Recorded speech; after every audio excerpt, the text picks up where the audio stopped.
अस्सलाम वालेकुम स्टूडेंट्स। हमने लास्ट क्लास में नंबर थ्योरी पढ़ी थी सारी, और मुख्तलिफ मैंने आपको कॉन्सेप्ट दिए थे नंबर थ्योरी से मुताल्लिक। हमने टोशन फंक्शन पढ़ा, यूलर थ्योरम पढ़ा, हमने जीसीडी पढ़ा यानी कि ग्रेटेस्ट कॉमन डिवाइज़र, हमने रिलेटिव प्राइम नंबर क्या होते हैं ये देखा, ये सारी चीज़ें। और इसके अलावा मॉडुलो मैथमेटिक्स या अरिथमेटिक हमने देखी थी, और मैंने आपको डिफरेंट वेबसाइट्स भी बताई थी जहाँ से हम ये ऑनलाइन कैलकुलेट भी कर सकते हैं। उम्मीद है आप लोगों ने ये सारी चीज़ें प्रॉपरली रिवाइज कर ली होंगी और समझ आ गई होंगी। अब आज हम उसकी बेसिस पे एसिमेट्रिक एल्गोरिदम समझते हैं, जिसमें हम आरएसए को पढ़ेंगे। तो चलते हैं एसिमेट्रिक एल्गोरिदम की तरफ। बेसिक जो एसिमेट्रिक एल्गोरिदम है वो डबल की एल्गोरिदम है, उसमें दो की इस्तेमाल होती हैं।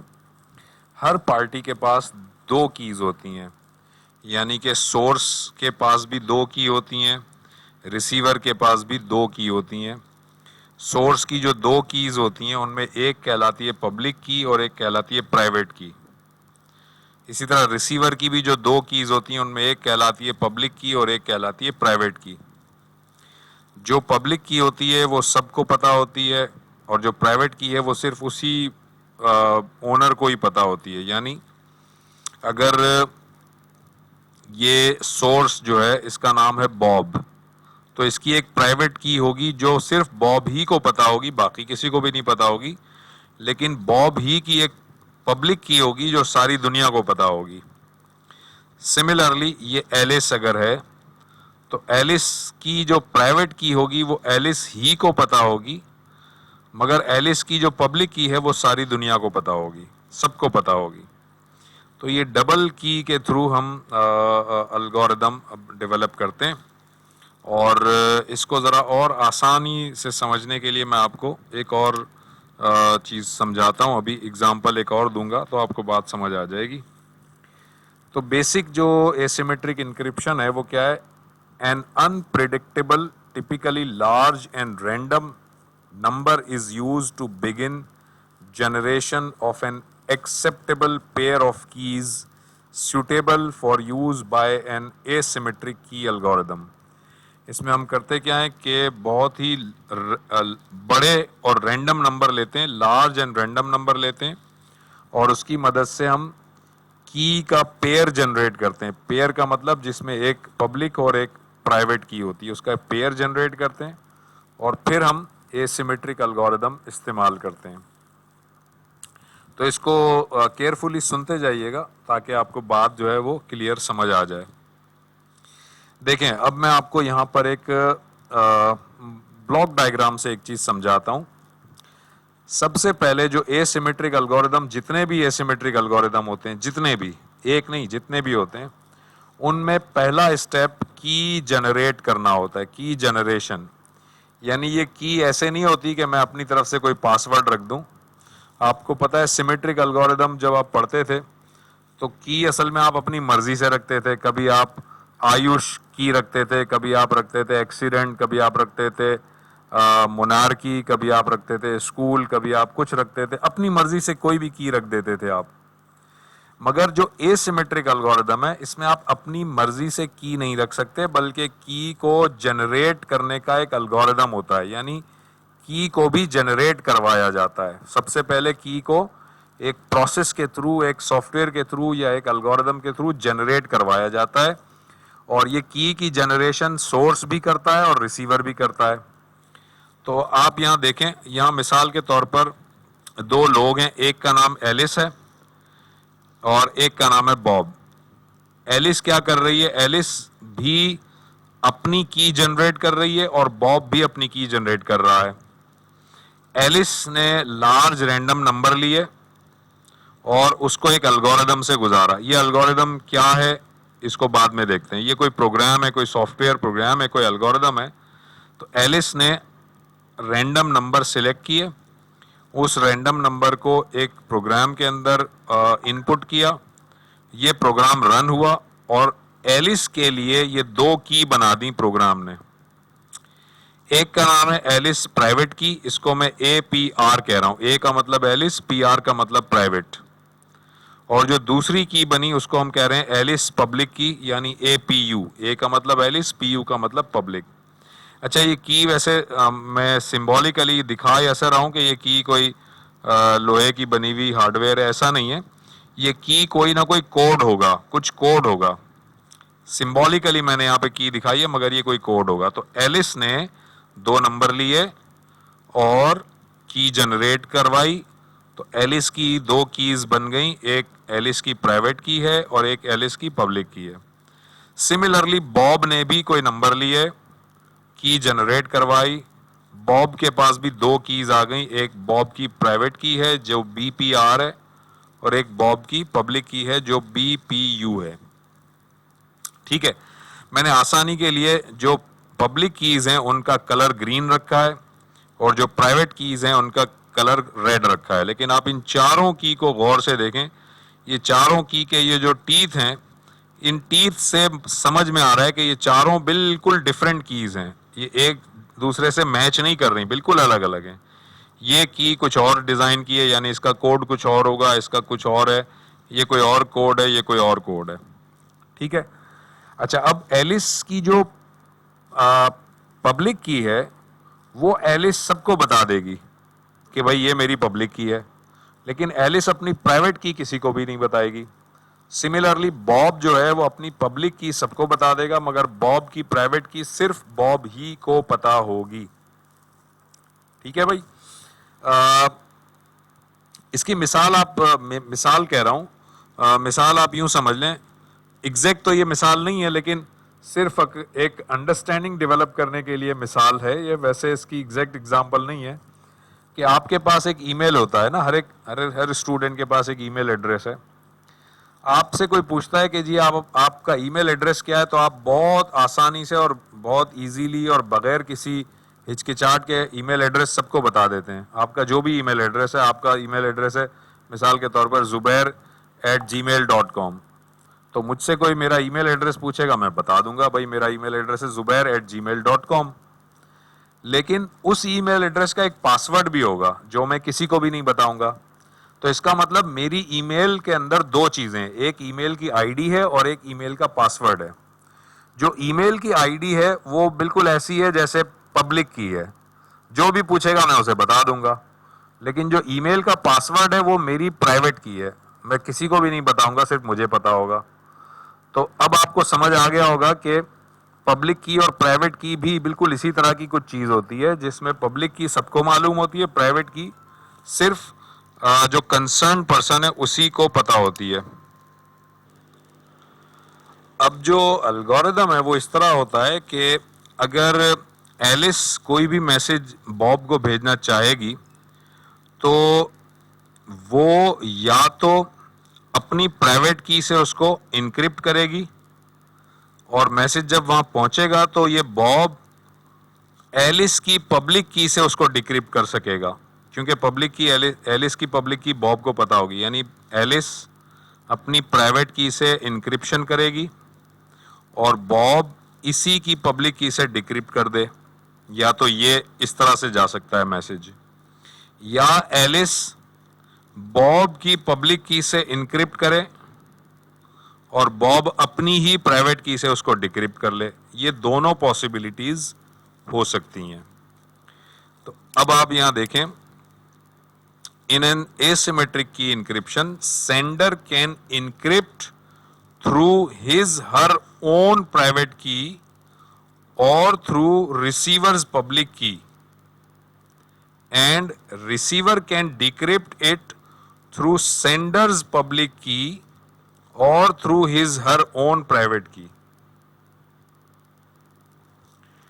इसको जरा और आसानी से समझते हैं।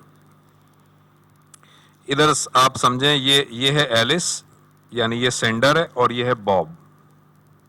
एक तरीका तो ये है कि एलिस कोई प्लेन टेक्स्ट ले और एलिस प्राइवेट की, यानी एलिस अपनी ही प्राइवेट की इसको लगाए, ये इनक्रिप्ट करके साइफर टेक्स्ट बना ले।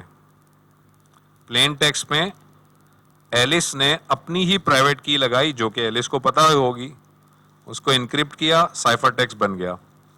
मगर ये साइफर टेक्स्ट जब बॉब के पास पहुंचेगा तो बॉब एलिस की पब्लिक की से इसको डिक्रिप्ट कर सकता है, क्योंकि एलिस की प्राइवेट की इस्तेमाल हुई है तो एलिस की पब्लिक की से डिक्रिप्ट होगा और ये प्लेन टेक्स्ट बन जाएगा और किसी से भी डिक्रिप्ट नहीं हो सकता। ये दूसरा तरीका क्या है कि एलिस प्लेन टेक्स्ट ले और बॉब की पब्लिक की से इसको इनक्रिप्ट करे, बॉब की पब्लिक की से, और साइफर टेक्स्ट बना ले।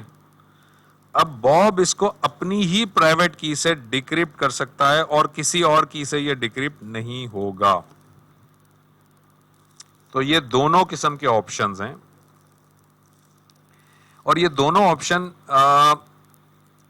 कभी कभी ये ऑप्शन इस्तेमाल होता है, कभी ये ऑप्शन इस्तेमाल होता है और कभी दोनों ऑप्शन एक साथ इस्तेमाल होते हैं। क्यों ऐसा होता है ये भी समझें आप।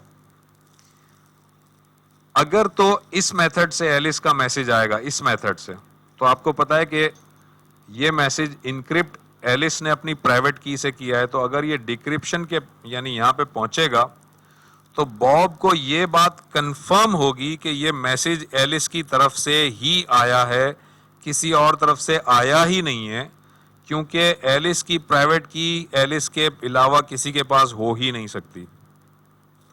तो अगर इस तरह से मैसेज आया है तो बॉब इस बात को अश्योर कर लेगा कि ये मैसेज एलिस की तरफ से आया है। यानी इस तरह से इंक्रिप्शन करने में ऑथेंटिकेशन इंपॉर्टेंट है। यानी किसकी ऑथेंटिकेशन? सोर्स की। इसी से डिजिटल सिग्नेचर बनता है। यानी अगर एलिस एक डॉक्यूमेंट को अपनी प्राइवेट की से सेंड करके इनक्रिप्ट करके भेजेगा तो बॉब को कंफर्म होगा कि ये एलिस ही ने भेजा है, ये जुबैर ने नहीं भेजा, ये जावेद ने नहीं भेजा, ये अली ने नहीं भेजा, क्योंकि ये एलिस की प्राइवेट की से इनक्रिप्ट होकर पहुंचा है। तो एलिस की प्राइवेट की एलिस के पास ही है, इसलिए ये एक तरह की डिजिटल सिग्नेचर काउंट हो जाएगी। लेकिन अगर इस तरह से मैसेज दिया जाए कि ये बॉब की पब्लिक की से जाए, तो ये बॉब इसको तो श्योर नहीं कर सकता कि एलिस की तरफ से आया है या किसी और, ये हो सकता है एलिस की तरफ से आया हो सकता है ये अली की तरफ से आया हो सकता है ये जावेद की तरफ से आया हो। इसको तो श्योर नहीं कर सकते कि कहां से आया है, लेकिन एलिस इसको श्योर कर सकती है कि ये मैसेज बॉब ही के पास जाएगा और किसी के पास जा नहीं सकता, क्योंकि इसको डिक्रिप्ट करने वाली की बॉब के पास है।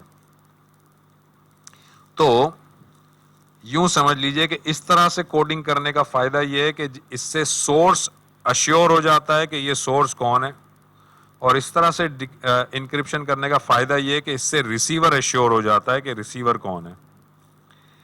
और इस तरह से जो हम भेजते हैं इसको कहते हैं ऑथेंटिकेशन, और इस तरह से अगर हम भेजें तो इसको कहते हैं कॉन्फिडेंशियलिटी। यानी जो मैसेज मैं भेज रहा हूं कॉन्फिडेंशियल बॉब के लिए भेज रहा हूं तो ये बॉब ही पढ़ सकता है। और ये जो है ऑथेंटिकेशन का मतलब ये एलिस की तरफ से आया है, हमें कंफर्म है कि एलिस की तरफ से आया है। तो बेसिकली आरएसए में दोनों चीजें हो सकती हैं। अगर आपको कॉन्फिडेंशियलिटी इंपॉर्टेंट है तो आप इस तरह से इनक्रिप्ट करें, अगर आपके लिए ऑथेंटिकेशन इंपॉर्टेंट है तो इस तरह से इनक्रिप्ट करें, और अगर आपके लिए दोनों इंपॉर्टेंट हैं तो डबल इनक्रिप्शन करें। वो मैं आपको आगे बताता हूं। कॉन्फिडेंशियलिटी मैंने आपको बता दिया, ये सारी जो चीज़ है जो लिखी हुई इसमें मैंने आपको एक्सप्लेन कर दिया। तो अब देखें कॉन्फिडेंशियलिटी अगर आप मुझे चाहिए, कॉन्फिडेंशियलिटी कब मिलेगी? जब रिसीवर वाली पब्लिक की इस्तेमाल हो और रिसीवर वाली प्राइवेट की इस्तेमाल हो, ये कॉन्फिडेंशियलिटी है। तो देखें ये कॉन्फिडेंशियलिटी का ये एस्पेक्ट है। ये है एलिस, ये बॉक्स है एलिस का, ये बॉक्स है बॉब का। एलिस के बॉक्स के अंदर एलिस की प्राइवेट की पड़ी है, इसका मतलब ये प्राइवेट की कोई देख नहीं सकता, और बॉब के बॉक्स के अंदर बॉब की प्राइवेट की पड़ी है, इसका मतलब ये प्राइवेट की कोई नहीं देख सकता। एलिस की पब्लिक की बाहर पड़ी है और बॉब की भी पब्लिक की बाहर पड़ी है, इसका मतलब ये सबके लिए विजिबल है। अब अगर कॉन्फिडेंशियलिटी रिक्वायर्ड है तो एलिस क्या करेगी, प्लेन टेक्स्ट को इनक्रिप्ट करेगी, बॉब की की उठाकर इनक्रिप्ट कर देगी, साइफर टेक्स्ट जाएगा तो बॉब इसको अपनी प्राइवेट की से डिक्रिप्ट करके प्लेन टेक्स्ट बना लेगा। ये है कॉन्फिडेंशियलिटी। लेकिन अगर मुझे ऑथेंटिसिटी चाहिए तो ऑथेंटिसिटी के लिए एलिस क्या करेगी, अपनी की से इसको इनक्रिप्ट करेगी, ये साइफर टेक्स्ट जाएगा और बॉब इसको एलिस की प्राइवेट की से डिक्रिप्ट कर देगा। ये है ऑथेंटिकेशन। लेकिन अगर मुझे दोनों चाहिए, मुझे ऑथेंटिसिटी भी चाहिए, मुझे कॉन्फिडेंशियलिटी भी चाहिए, तो एक मैसेज 2 दफा इनक्रिप्ट होगा इधर और एक मैसेज 2 दफा डिक्रिप्ट होगा इधर। कैसे, ये देखें, यहां लिखा है when confidentiality and authentication both are required. ये एलिस है, ये मेन प्लेन टेक्स्ट है। सबसे पहले एलिस ने क्या किया, अपनी प्राइवेट की से इसको इनक्रिप्ट किया। इसको जब इनक्रिप्ट किया तो इसकी आउटपुट पे जो चीज आई उसको मैंने साइफर टेक्स्ट 1 कहा है। ये ओरिजिनल साइफर टेक्स्ट नहीं है, साइफर टेक्स्ट 1 है। अब इस साइफर टेक्स्ट को दोबारा इनक्रिप्ट किया इस पब्लिक की के थ्रू, तो अब मेन साइफर टेक्स्ट बाहर आया। ये जो मेन साइफर टेक्स्ट बाहर आया, इसको इसी की प्राइवेट की से अगर मैं डिक्रिप्ट करूं तो साइफर टेक्स्ट 1 आउटपुट पर आया, और इसको फिर डिक्रिप्ट करूं इससे तो प्लेन टेक्स्ट बाहर आ गया। तो आप देखें, पहली जो इंक्रिप्शन हुई थी वो एपीआर से हुई थी, और दूसरी यानी पहली जो इंक्रिप्शन हुई थी वो एलिस की से हुई थी, और दूसरी इंक्रिप्शन बॉब की से हुई थी। तो पहली डिक्रिप्शन बॉब की से ही करेंगे, और जो दूसरी डिक्रिप्शन होगी वो एलिस की से करेंगे। तो यहां पर वो मेन आ जाएगा। तो हम समटाइम ये डबल इंक्रिप्शन और डबल डिक्रिप्शन भी करते हैं ताकि ऑथेंटिसिटी भी कंफर्म हो जाए, कॉन्फिडेंशियलिटी भी कंफर्म हो जाए। ठीक है जी, ओके। सो अब आपने ये मेन सिमेट्रिक और एसिमेट्रिक साइफर की बेसिक ब्लॉक डायग्राम समझ ली, और आपको सिमेट्रिक साइफर हमने पहले पढ़ा था, एसिमेट्रिक अब पढ़ा है, तो अब थोड़ा सा इनके डिफरेंसेस को देख लेते हैं। सिमेट्रिक साइफर और एसिमेट्रिक साइफर के डिफरेंसेस क्या हैं, अल्टरनेट नेम क्या है। इसको सिमेट्रिक साइफर को प्राइवेट की एल्गोरिदम भी कहते हैं और सिंगल की एल्गोरिदम भी कहते हैं, जो आपने पहले पढ़े हैं। एसिमेट्रिक साइफर को पब्लिक की एल्गोरिदम या डबल की एल्गोरिदम कहते हैं, जो आप अभी पढ़ रहे हैं। की यूज्ड फॉर इंक्रिप्शन डिक्रिप्शन, इसमें सेम की यूज होती है इंक्रिप्शन और डिक्रिप्शन के लिए। इसमें 1 की यूज होती है इंक्रिप्शन के लिए, अदर की होती है डिक्रिप्शन के लिए। स्पीड इसकी फास्ट होती है, इसकी स्लो होती है। Size of encrypted text usually same और less than original plain text, जबकि इसमें size of encrypted text more than the original plain text. Plain text से ज्यादातर आमतौर पे बड़ा होता है ये प्लेन टेक्स्ट, और sorry cipher text. Privacy of keys क्या है, in private key cryptography the key is kept as a secret and known only to sender and receiver. इसमें चूंकि की ही एक होती है, वो एक की सीक्रेट होती है, मगर वो की सेंडर को भी पता होती है, रिसीवर को भी पता होती है, बाकी किसी को नहीं पता होती। इसके अंदर सोर्स के पास भी 2 कीज होती हैं, रिसीवर के पास भी 2 कीज होती हैं। दोनों की एक की उनको खुद ही पता होती है, लेकिन दोनों की दूसरी की सभी को पता होती है, पूरी जहां को पता होती है। यूजेज, इसमें यूजेज है कॉन्फिडेंशियलिटी, और इसमें यूजेज है कॉन्फिडेंशियलिटी एंड ऑथेंटिसिटी बोथ। इसकी एग्जांपल क्या हो सकती है, डैश, एईएस, ट्रिपल डैश। इसकी एग्जांपल हो सकती है डीएसएस, डिफी हेलमन, आरएसए। ये आरएसए अभी हम पढ़ते हैं, क्योंकि ये डीएसएस, डिफी हेलमन और आरएसए, इन तीनों में सबसे पॉपुलर आरएसए ही है। तो आरएसए को अब हम डिस्कस करते हैं। ओके जी, आरएसए एल्गोरिदम क्या है। आरएसए एल्गोरिदम 3 ये साइंटिस्ट हैं, इनके नाम से है। एक का नाम है राइविस्ट, दूसरे यानी रॉन राइविस्ट, एडी शामिर और लेन एडलीमैन। तो राइविस्ट का आर, शामिर का एस और एडलीमन का ए ले लिया गया तो ये बना राइविस्ट शामिर एडलीमन यानी RSA। ये तीनों साइंटिस्ट MIT के हैं और इन तीनों ने मिलकर ये RSA एल्गोरिदम बनाया है जो 1977 में बना। It is the best known and widely used public की एल्गोरिदम, सबसे ज्यादा यूज होने वाला पब्लिक की एल्गोरिदम है ये है क्या, इसको देखते हैं। RSA algorithm involves 3 steps. इसके 3 स्टेप हैं। पहला है की जनरेशन। मैंने आपको बताया था कि की अपनी मर्जी से आप नहीं रखते, की को जनरेट करना पड़ता है। तो पहला है इसका की जनरेशन, दूसरा इसका स्टेप है इंक्रिप्शन और तीसरा इसका स्टेप है डिक्रिप्शन। तो इन तीनों चीजों को हम 1 बाय 1 देखते हैं। अच्छा जी, अब हम इसका सबसे पहले की जनरेशन देखते हैं। इसमें सबसे पहले जो है वो 2 लार्ज प्राइम नंबर जो है ना वो सिलेक्ट किए जाते हैं randomly 2 large prime number select करते हैं। लेट से एक P है और एक Q है, मगर इस तरह हो कि P और Q दोनों इक्वल ना हो, 2 डिफरेंट लार्ज प्राइम नंबर लेते हैं, बहुत बड़े बड़े प्राइम नंबर। फिर सेकेंड स्टेप में P और Q को मल्टीप्लाई करते हैं और एक वैल्यू n निकालते हैं। फिर हम उस n का टोशन फंक्शन मालूम करते हैं। टोशन फंक्शन मैं आपको लास्ट क्लास में बता चुका हूं और आपको यह भी पता है कि फाई n अगर 2 प्राइम नंबर का मल्टीपल का अगर टोशन फंक्शन निकाला जाए तो वो P-1 Q-1 के मल्टीपल के बराबर होता है, तो वो निकाल लिया जाता है। चौथे स्टेप में हम ये करते हैं कि एक इंटीजर नंबर E सिलेक्ट करते हैं, कोई भी रैंडम E सिलेक्ट करते हैं।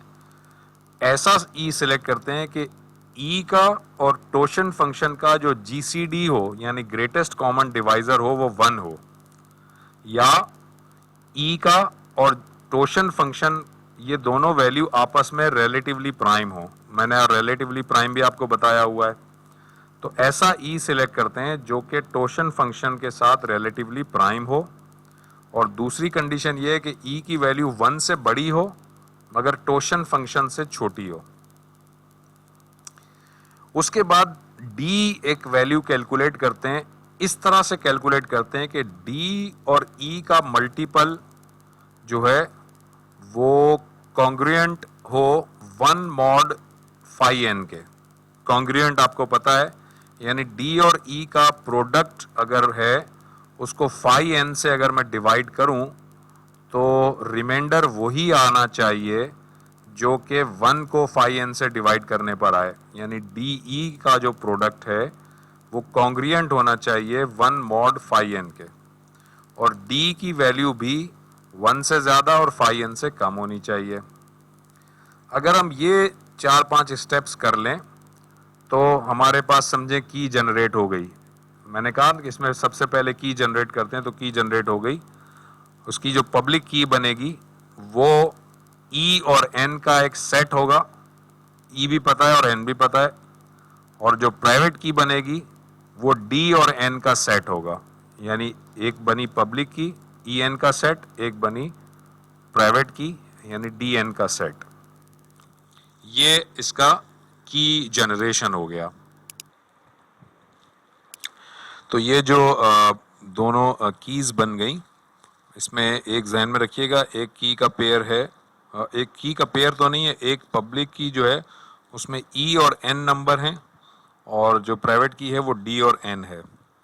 ठीक है जी, अब ज़रा इसको देखते हैं। अब दूसरा स्टेप है इनक्रिप्शन कैसे होती है RSA में और डिक्रिप्शन कैसे होती है। तो इनक्रिप्शन ऐसे होती है कि जो साइफर टेक्स्ट है, साइफर टेक्स्ट को अगर हम C से रिप्रेजेंट करें और प्लेन टेक्स्ट को अगर हम P से रिप्रेजेंट करें, तो जो साइफर टेक्स्ट है वो असल में P की पावर E mod N के बराबर होता है। आपको पता है E और N एक पब्लिक की है, तो E भी मुझे पता है और N भी पता है, तो P की पावर E mod N ये बन जाता है साइफर टेक्स्ट। और साइफर टेक्स्ट जब रिसीवर के पास पहुंचता है तो उससे प्लेन टेक्स्ट कैसे निकलता है, C की पावर D mod N, ये निकलता है प्लेन टेक्स्ट। अच्छा, अब आप ये समझ रहे होंगे कि ये p की पावर साइफर टेक्स्ट तो कोई टेक्स्ट होगा।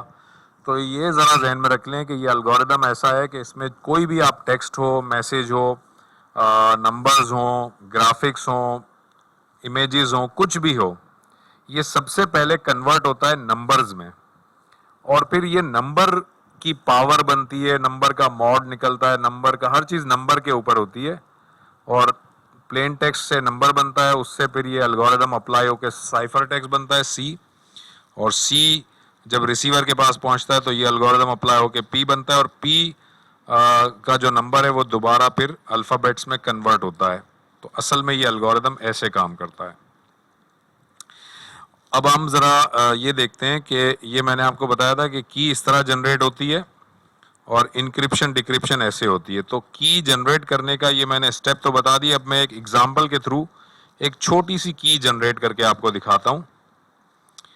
देखें, ये की जनरेट करने की एग्जांपल हम लेते हैं। की जनरेट करने के स्टेप क्या थे?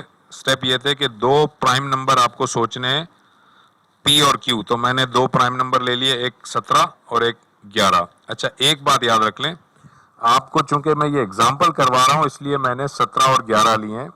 हकीकत में ये प्राइम नंबर इतने छोटे नहीं होते, बहुत बड़े प्राइम नंबर होते हैं। तकरीबन 4000 बिट का एक प्राइम नंबर होता है। इस तरह से प्राइम नंबर होते हैं। तो ये प्राइम नंबर हमने ले लिए 17 और 11। स्टेप 2 ये था कि दोनों प्राइम नंबर को मल्टीप्लाई करके n निकालें। तो हमने इन दोनों को मल्टीप्लाई करके n निकाला, n आ गया 187। फिर 187 का टोशन फंक्शन निकाला। आप 187 का टोशन फंक्शन निकालने के लिए p minus one into Q minus one यानी 16 इंटू 10 करें तो 160 आ गया। फिर आपको एक इंटीजर e सिलेक्ट करना है जो कि इस 160 के साथ प्राइम, रिलेटिवली प्राइम हो, 160 से छोटा हो और 1 से बड़ा हो। तो वो नंबर हमने चूज कर लिया 7। ठीक है। उसके बाद कैलकुलेट हमें d करना है इस तरह से कि d और e को मिला दें, प्रोडक्ट कर दें, तो ये कॉन्ग्रुएंट हो जाना चाहिए 1 mod phi n के। तो ये हमने d की वैल्यू निकाली 23। अच्छा, ये d निकालने का भी एक मेथड है, वो कहलाता है यूक्लिडियन एल्गोरिदम। वो बहुत लंबा एल्गोरिदम है, इसलिए मैंने आपको वो पढ़ाया नहीं है, मगर जहन में रखिएगा वो यूक्लिडियन एल्गोरिदम कहलाता है। लेकिन RSA का पूरा जो एल्गोरिदम है वो सब कुछ ये खुद करता है। उसके अंदर की भी खुद ही जनरेट होती है, हर चीज़ खुद जनरेट होती है। तो ये D आ गया। तो आपके पास पब्लिक की बन गई। पब्लिक की आपको पता है E, N होती है, तो पब्लिक की हो गई 7,187, और प्राइवेट की D, N होती है तो वो हो गई 23,187।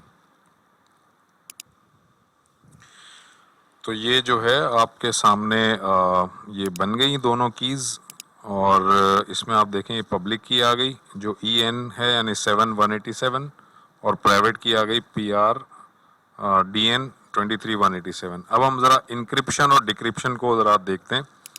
फ़र्ज़ कर लें कि आपके पास एक प्लेन टेक्स्ट है जिसकी वैल्यू है 88। अगेन मैं आपको बता दूं, ये प्लेन टेक्स्ट इतने छोटे नहीं होते, बहुत बड़े नंबर्स होते हैं, लेकिन एग्जांपल समझाने के लिए आपको मैं बता रहा हूं। सपोज आपके पास एक 88 प्लेन टेक्स्ट है। अब आपको इसका साइफर टेक्स्ट बनाना है। तो साइफर टेक्स्ट का फार्मूला क्या है कि C is equal to P⁻E mod n। ये मैंने आपको पीछे बता दिया, ये रहा। साइफर टेक्स्ट होता है P⁻E mod n। तो अब हम P की वैल्यू लेंगे 88 और E मेरे पास 7 है। ये पीछे हमने की बनाई हुई है 7,187। तो हम क्या करेंगे कि 88 की पावर ली 7 और mod 187।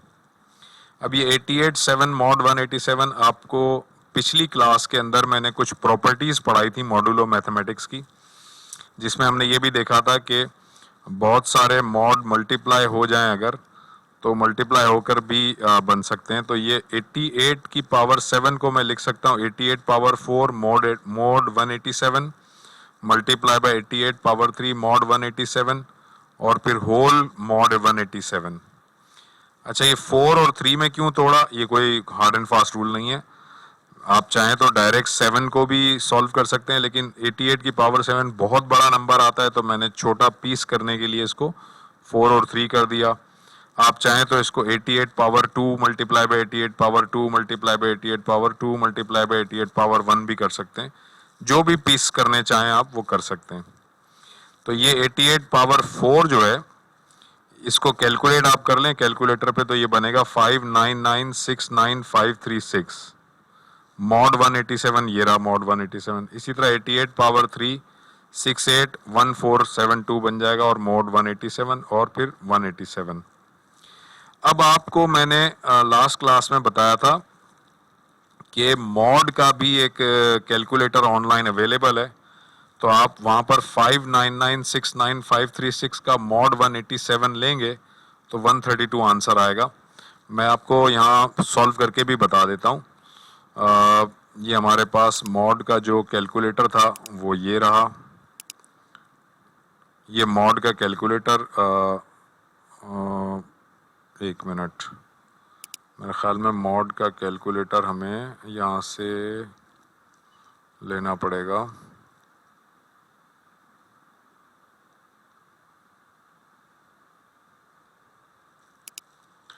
ये मॉड का कैलकुलेटर हम यहाँ से ले लेते हैं।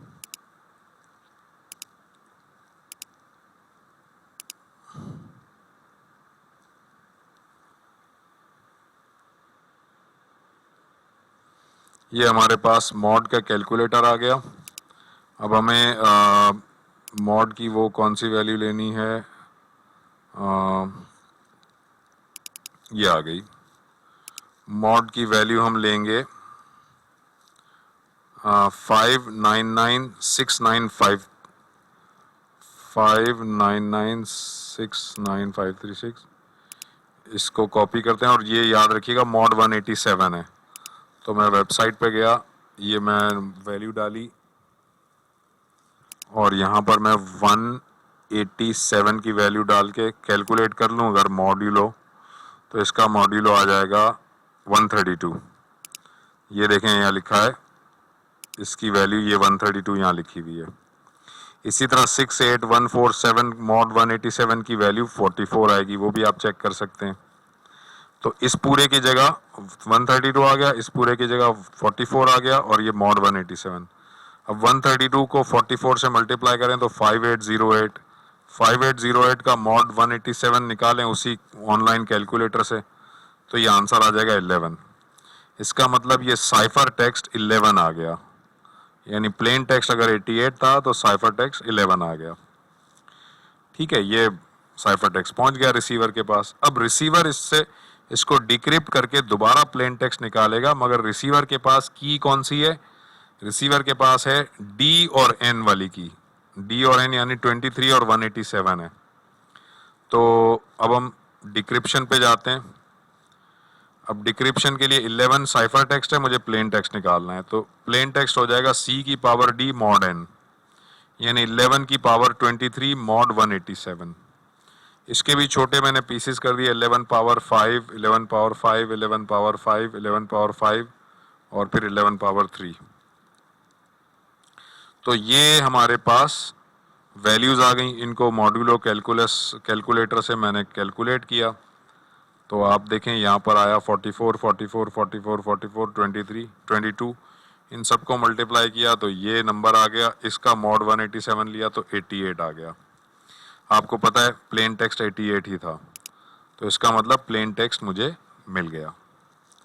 ये मैंने आपको सिंपल तरीके से की, छोटे नंबरों के साथ की जनरेट करना बता दिया, छोटे नंबरों के साथ इंक्रिप्शन बता दिया और छोटे नंबर के साथ डिक्रिप्शन बता दिया।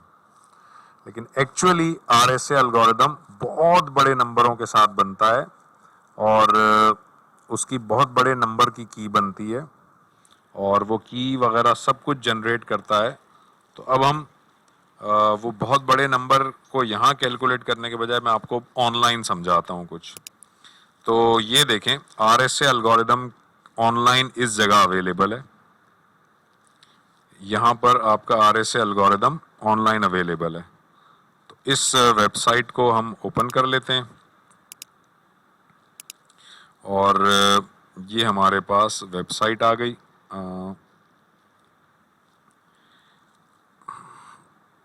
ये आरएसए का ऑनलाइन हमारे पास वेबसाइट आ गई।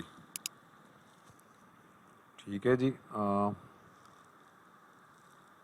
Online RSA encryption. अब यहाँ पर आप देखें, यहाँ पर ये कह रहा है कि मैंने आपसे कहा था सबसे पहले इसमें की जनरेट करनी पड़ती है, तो ये कह रहा है जनरेट RSA की ऑनलाइन।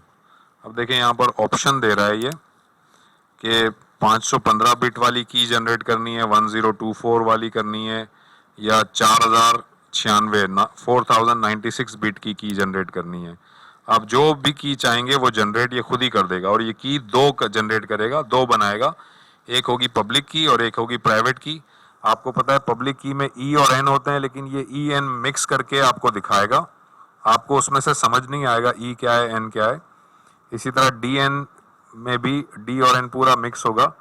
इनफैक्ट वो की ऐसे नंबर होंगे और इस तरह की होगी कि आप उसको ना तो समझ पाएंगे ना रिकॉल कर पाएंगे, लेकिन ये एल्गोरिदम काम कैसे करेगा ये देखें आप। और ये इसके ऑप्शन भी हैं कि आपको जितनी बड़ी की बनानी उतनी बड़ी की बनाएं, और याद रखें जितनी बड़ी की बनेगी उतना ही उसको ब्रेक करना मुश्किल होगा। तो मिसाल के तौर पर मैं सबसे बड़ी की बना देता हूँ 4096 की। 4096 बिट लिया और ये बटन दबाया जनरेट की पेयर। जैसे ही हम बटन दबाएंगे ये देखें ये की जनरेट हो गई। इस बॉक्स में लिखी हुई है पब्लिक की और इस बॉक्स में लिखी हुई है प्राइवेट की। और ये जब भी कभी आप जनरेट करेंगे ना तो ये रैंडम की जनरेट करेगा, यानी अगर मैं दोबारा इसका बटन प्रेस कर दूं तो ये की बदल जाएगी, फिर बटन प्रेस करूं ये फिर बदल गई, ये फिर बटन प्रेस करूं फिर बदल गई, हर दफ़ा ये की बदल जाएगी। ठीक है, तो मैंने इस की को जनरेट करने के बाद ये पूरी पब्लिक की और प्राइवेट की उठाकर आपके पावर पॉइंट में रख दी है, ऐसे ही दिखाने के लिए कि किस तरह की होती है। ये देखें, ये है असल में इसकी पब्लिक की 4096 बिट्स की पब्लिक की है। ये उसी वेबसाइट से मैंने ऑनलाइन से कॉपी करके उठाई है, ये पब्लिक की है। अब आप इसको देखें, it's too hard, it's quite difficult.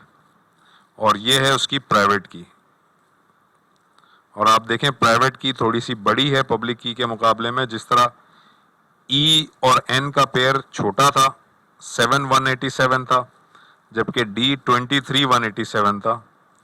तो ये हमारी पब्लिक की है और ये हमारी प्राइवेट की है।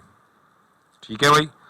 अच्छा, अब एक चीज़ और यहाँ देख लेते हैं, वो ये है कि जब आप पब्लिक की और प्राइवेट की यहाँ रख देते हैं उसके बाद ये कहता है कि अब आप यहाँ पर जो भी मैसेज आप इंक्रिप्शन करना चाहते हैं वो इंक्रिप्शन करने के लिए यहाँ मैसेज लिखें और यहाँ की डालें और फिर यहाँ डिक्रिप्ट करें। तो अब मैं जो की मैंने वहाँ से अपने लिए मैंने जनरेट कर ली थी, मैं वही की आपके सामने यहाँ रख देता हूँ।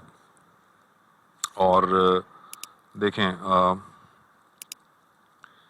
ये मैंने एक प्लेन टेक्स्ट लिया है, सैम्पल प्लेन टेक्स्ट। ये प्लेन टेक्स्ट एक बहुत बड़ा पैराग्राफ है। जिस तरह हमने प्लेन टेक्स्ट लिया था 88 नंबर का, तो इसको कन्वर्ट करेंगे बहुत सारा नंबर बनेगा, ये बहुत बड़ा नंबर बनेगा। तो ये एक प्लेन टेक्स्ट है। Cryptography is associated with the process of converting ordinary plain text वगैरह वगैरह।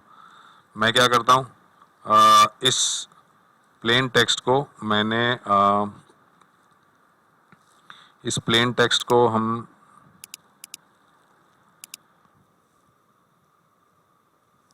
इस प्लेन टेक्स्ट को मैंने सेलेक्ट किया और इसको मैंने कॉपी किया और यहाँ पर ले जाकर ये ऑनलाइन जो है एल्गोरिदम, इसमें मैंने ये कह रहा है एंटर प्लेन टेक्स्ट। मैंने यहाँ पर प्लेन टेक्स्ट देखें पेस्ट कर दिया, ये मैंने पूरा प्लेन टेक्स्ट डाल दिया। ठीक है, अब ये कह रहा है कि यहाँ पर पब्लिक की या प्राइवेट की डाल दो। आपको पता है कि पब्लिक की के थ्रू इंक्रिप्शन करेंगे तो प्राइवेट की के थ्रू डिक्रिप्शन होगी, या प्राइवेट की के थ्रू इंक्रिप्शन करेंगे तो पब्लिक की के थ्रू डिक्रिप्शन होगी। तो ये कह रहा है कोई भी एक की डालो, तो मैं की भी वहीं से उठाता हूँ।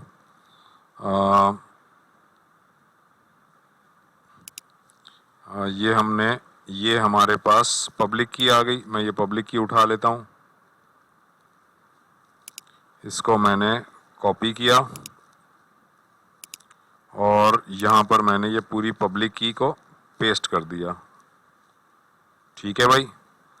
और यहाँ मैंने लिख दिया कि ये मेरी पब्लिक की है, और यहाँ पर मैंने लिख दिया कि मुझे RSA एल्गोरिदम करना है। अब मैं जब ये इंक्रिप्शन का बटन दबाऊंगा तो यहाँ पर ये साइफर टेक्स्ट बना देगा इसका। ये इंक्रिप्शन का बटन दबाया, ये बन गया साइफर टेक्स्ट। इस साइफर टेक्स्ट को उठाकर मैं अगर कॉपी कर लूँ, साइफर टेक्स्ट को अगर मैं कॉपी करूँ तो कॉपी करने के बाद मैं इस साइफर टेक्स्ट को यहाँ पर पेस्ट करूँ तो ये है असल में इसका साइफर टेक्स्ट। ये सैम्पल प्लेन टेक्स्ट था और ये है इसका साइफर टेक्स्ट। अब आप देखें कि आपने प्लेन टेक्स्ट ये दिया था, cryptography is associated with the process, और ये इसने बना दिया ये साइफर टेक्स्ट है। अब ये साइफर टेक्स्ट चैनल पर जाएगा, जो भी इसको पिक भी कर ले, अगर अनऑथोराइज यूज़र भी इसको ले ले, उसके पास जब तक प्राइवेट की नहीं होगी वो डिक्रिप्ट नहीं कर सकता। अब इसको मुझे डिक्रिप्ट करना है अगर, तो मैं इसको डिक्रिप्ट करके भी दिखाता हूँ उसी जगह से। यानी मैं इसको वापस मैंने क्या किया कि इसको मैंने कॉपी किया, ये साइफर टेक्स्ट है, इसको कॉपी किया और मैं इस वेबसाइट पर गया। ये कह रहा है कि इस जगह पर डालो साइफर टेक्स्ट, तो मैंने इस जगह पर डाल दिया साइफर टेक्स्ट, और ये कह रहा है इस जगह डालो प्राइवेट वाली की। तो अब मुझे प्राइवेट की उठानी है, तो प्राइवेट की ये रही। ये प्राइवेट की को मैंने कॉपी किया और यहाँ पे मैंने डाल दी प्राइवेट की। ठीक है जी, और नीचे आया, यहाँ पे प्राइवेट की को टिक किया और यहाँ लिख दिया RSA एल्गोरिदम। अब जब मैं डिक्रिप्ट करूँगा तो वही प्लेन टेक्स्ट आएगा, यानी कि क्रिप्टोग्राफी इज टेक्निक वगैरह जो आ रहा था। ये देखें मैंने डिक्रिप्ट किया, ये आया, cryptography is associated with the process of converting ordinary plain text into intangible. ये देखें यही वाला सैंपल टेक्स्ट था ना आपका, cryptography is associated with the process of converting ordinary plain text, वही चीज आ गई, सेम चीज आ गई। तो जनाब ये है पूरा का पूरा RSA एल्गोरिदम, जिसमें कि 2 कीज आपके सामने आ गई। और यहाँ पर ये भी बता दूं कि मैंने यहाँ पर पब्लिक की रखी थी इनक्रिप्ट करते वक्त, और डिक्रिप्ट किया मैंने प्राइवेट की से। लेकिन अगर मैं उल्टा कर दूं कि प्राइवेट की से मैं इसको इनक्रिप्ट करूं और पब्लिक की से डिक्रिप्ट करूं तो यूं भी हो जाएगा। वो भी आपको एक दफ़ा चेक करवा देता हूं ताकि आपको बात और क्लियर हो जाए। तो दोबारा से मैं ये सैंपल उठाता हूं,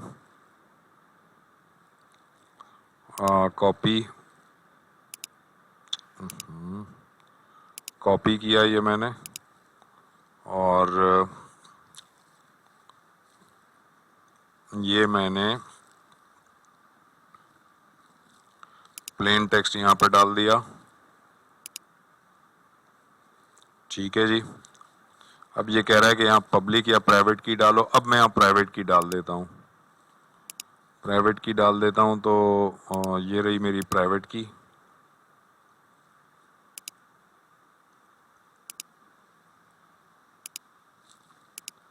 ये मैंने प्राइवेट की डाल दी और यहाँ पर लिख दिया कि ये प्राइवेट की है। ठीक है, और ये RSA है और इसको इनक्रिप्ट कर दिया। ये इसका इनक्रिप्टेड वर्जन आ गया, यानी ये साइफर टेक्स्ट आ गया। अब इस साइफर टेक्स्ट को यहीं से उठा लेता हूँ। ये साइफर टेक्स्ट को यहाँ से कॉपी किया और इसको मैंने यहाँ डाल दिया साइफर टेक्स्ट, और इस जगह मैं पब्लिक की उठा के डाल देता हूँ।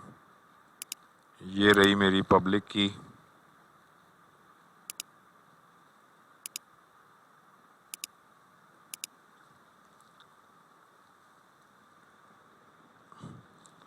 और यहाँ मैं लिख देता हूँ कि ये मेरी पब्लिक की है और ये RSA है और ये डिक्रिप्ट किया। ये देखें वही चीज़ आ गई, cryptography associated with the process of this. So students, आपको ये पूरा अब क्लियर हो गया होगा कि RSA क्या है, पब्लिक की एल्गोरिदम क्या है, प्राइवेट की एल्गोरिदम क्या है, वगैरह वगैरह। तो यहाँ तक आपका ये क्रिप्टोग्राफी का जो लेक्चर है वो मुकम्मल हुआ और आपके जितने भी लेक्चर्स हुए हैं उनको अब ज़रा अच्छी तरह से रिवाइज़ कर लें और अच्छी तरह से समझ लें। अब आपके जो भी एग्ज़ाम होगा वो इसी से रिलेटेड होगा। Thank you so very much.